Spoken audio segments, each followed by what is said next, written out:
I'm David Warren. I'm on the vulnerability analysis team here at the SCI in the CERT division here.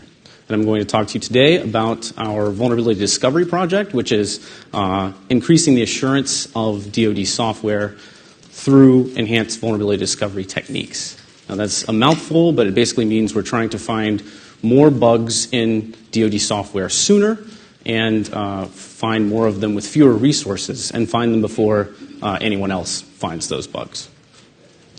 Members of the team include myself, Dr. Edward Schwartz, Alan Householder here at CERT, who is also on the vulnerability analysis team.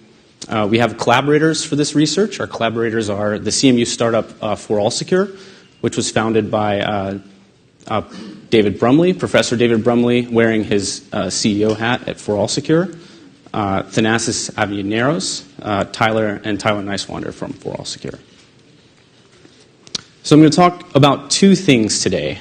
First, we're going to talk about widely held beliefs about black box fuzzing and how some of them may be a little bit incorrect. And then we're going to introduce you to a tool that we've created through a prototype tool that we've created through this research called SMART, which is combining our kind of a guided fuzzer with our Concolic execution engine. So first, let's talk about black box fuzzing. So when I say black box fuzzing, can you guys tell me who sort of knows what I'm talking about? We've been evangelizing this for years, and I know some of you have heard me speak about it, but I'll give a brief overview. When you are doing fuzzing on software, you're essentially throwing input at it in an attempt to make it crash or make it get into a state that a bad guy can manipulate to run their code, right? So have them hijack your software. So an instance of this would be if you have a program that reads image files and you're attempting to mutate those image files in a way that you feed to then your program and you have it crash, right?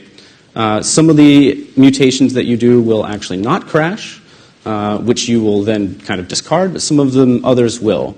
And some subset of those crashes is indicative of a memory corruption vulnerability in your software that would be a real vulnerability that could be exploited by a bad guy. One problem we've encountered when we're actually doing this sort of testing is that when you're throwing lots and lots of test cases at software, you find lots and lots of bugs.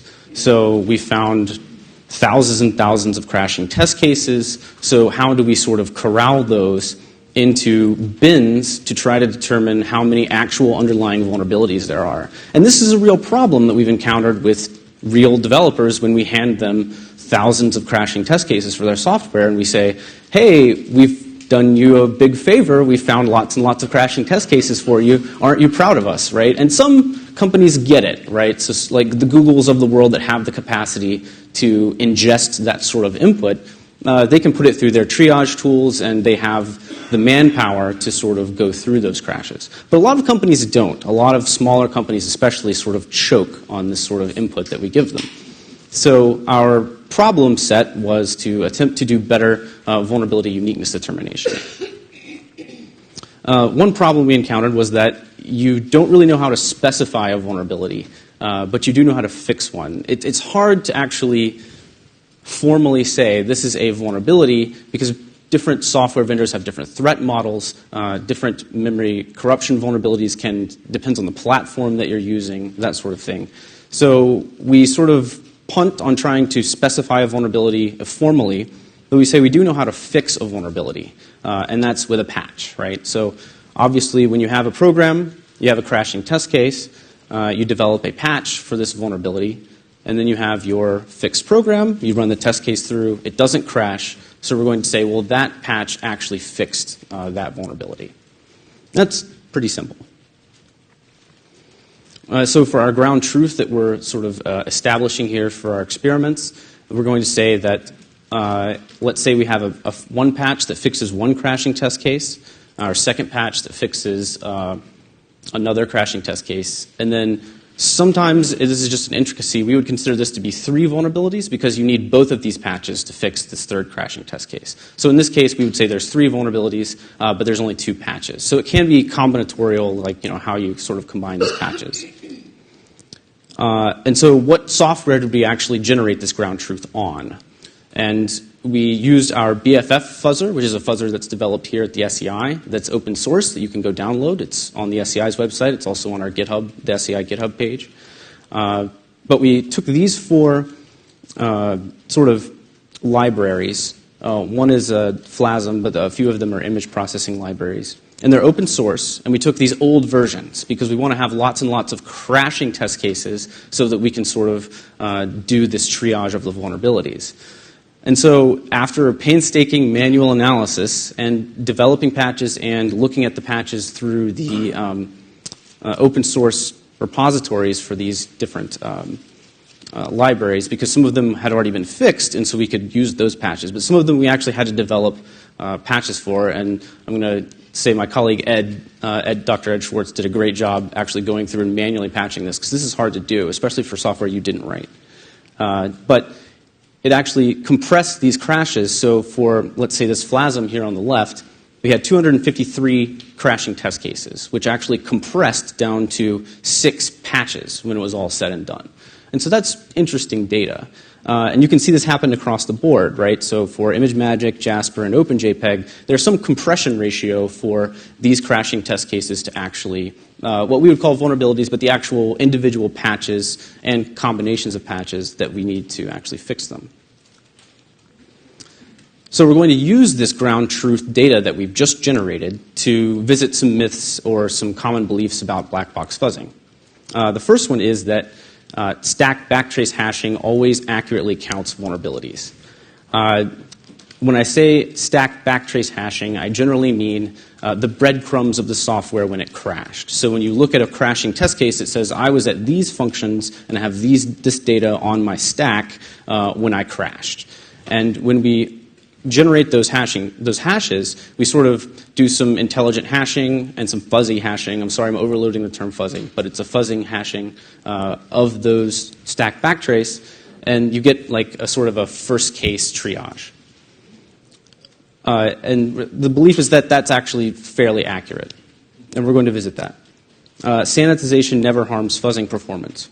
So the best case practices for when you're fuzzing software is to actually use these sanitization compiler options that kill the program as soon as possible after memory corruption occurs. So they sort of have a performance penalty when you compile them with these options. They're not something you really want to have on for production software, but you compile them in, and they actually give you better and faster indications that something bad has happened in memory.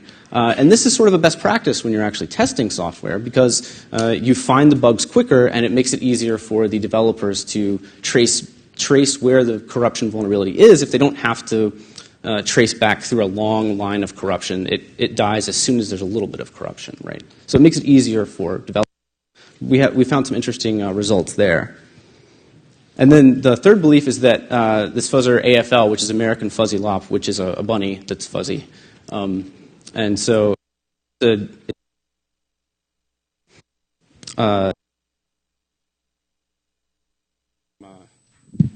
over here. Okay. Written by an employee from Google, and it's a very good fuzzer. It's fast, it's efficient, it finds lots of bugs, and it's sort of the fuzzer du jour of the vulnerability discovery community right now, because it's great. It works really well.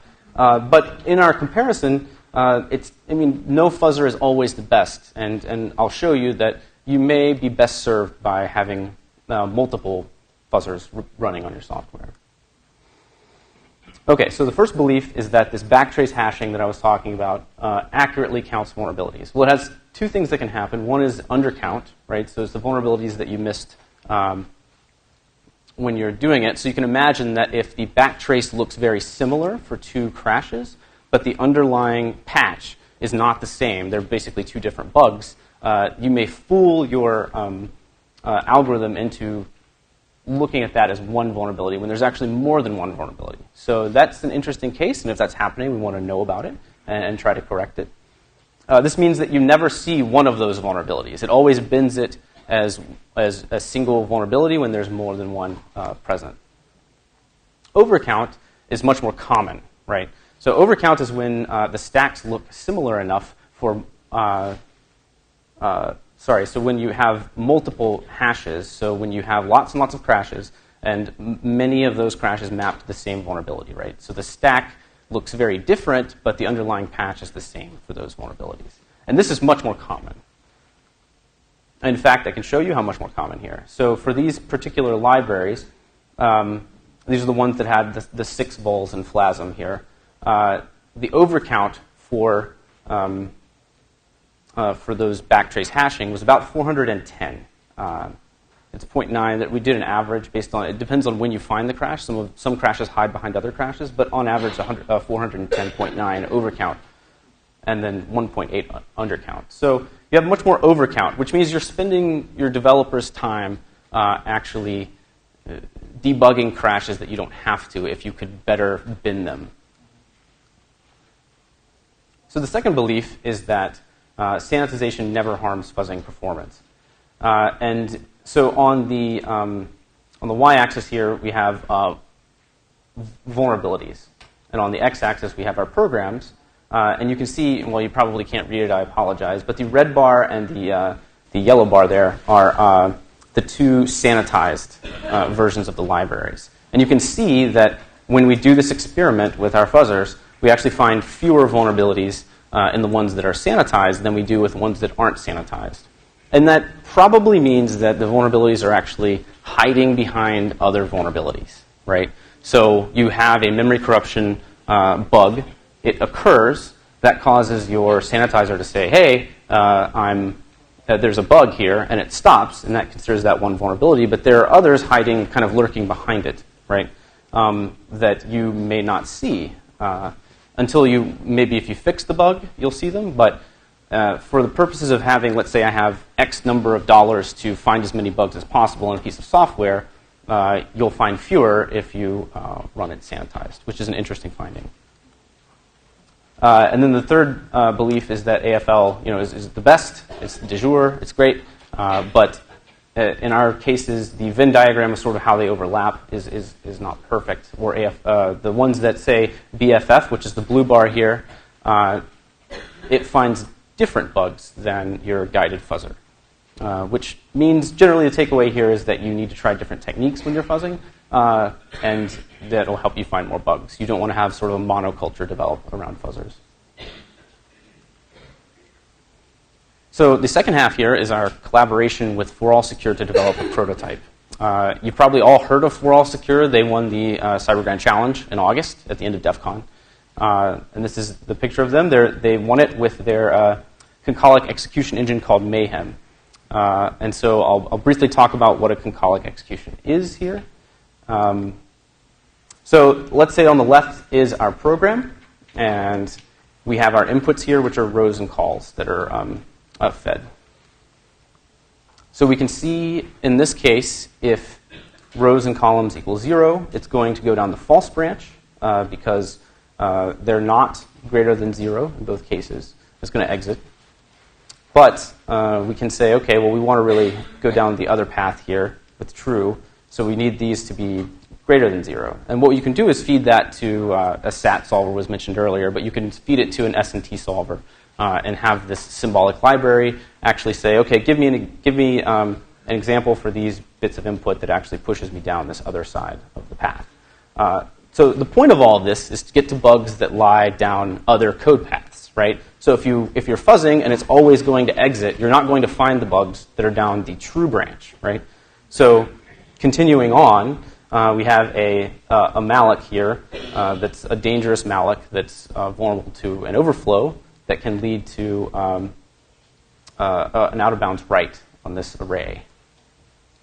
And so you can also, if you have a constraint solver, say, okay, well, can we actually solve for values that will cause an out-of-bounds write to occur to this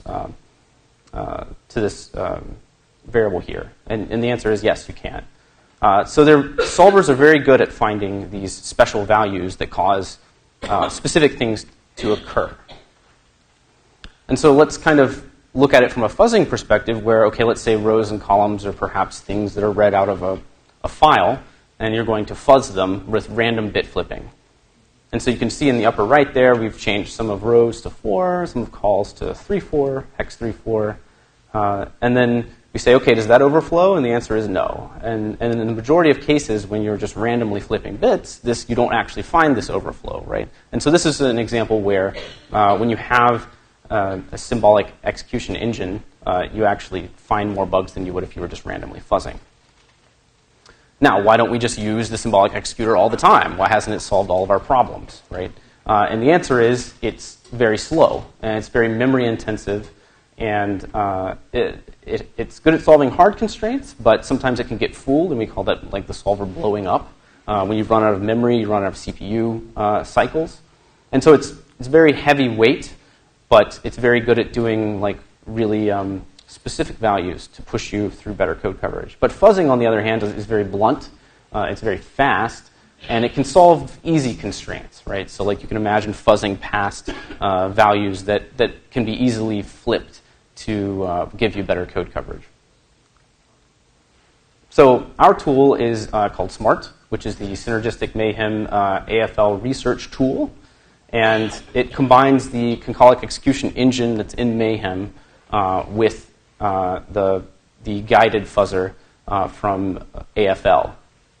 And periodically, it actually synchronizes your seed files between them. So you can imagine it mentally that the AFL works for a while. It generates test cases. We save those test cases. We feed them to our solver engine and our Concolic engine. It works for a while. It finds more seed files. It gets us more coverage. And then we feed that back to AFL. And sort of a game of ping pong. It's not really ping pong. They're going concurrently. Obviously, this is sort of something you can scale up. And so that's sort of the takeaway there. Some challenges that we're having is, okay, so how much time should we devote to Concolic execution versus dumb fuzzing or guided fuzzing? And how much should we what resources should we devote to each to achieve sort of the optimum path? And you can imagine this is a dynamic problem, right? You really can, you could look at the code coverage you're getting from each and how they're both performing given a particular program, and you could sort of feed them back and forth. So it's really brute force versus high cost here. So what I have here is edge coverage, and the blue is Mayhem, and the yellow here is Smart. And so you can see that our edge coverage, which is coverage in the program, right? So this is basically nodes or edges in the program that we've covered. Before, when we just were using Mayhem, this is like a seed file that had no input, so it was having to solve for all of the input to get through the program. And then with Smart, so we're incorporating AFL and Mayhem into it and intelligently going back and forth. And you can see that we've really increased, in all cases, we've increased our code coverage, which means more vulnerabilities. That's what that relates to. And sometimes dramatically. So in summary, we're developing new code techniques to find vulnerability in software that DoD uses, trying to get them before the bad guys do. And we've developed this ground truth information with the patches that we'd like to publish, and because we've worked really hard on developing it so that you can do better crash binning of vulnerabilities. And we explored some common fuzzing misbeliefs. And we also have this prototype tool that we developed. And that's it. If there are any questions, I think I have 1 minute and 20.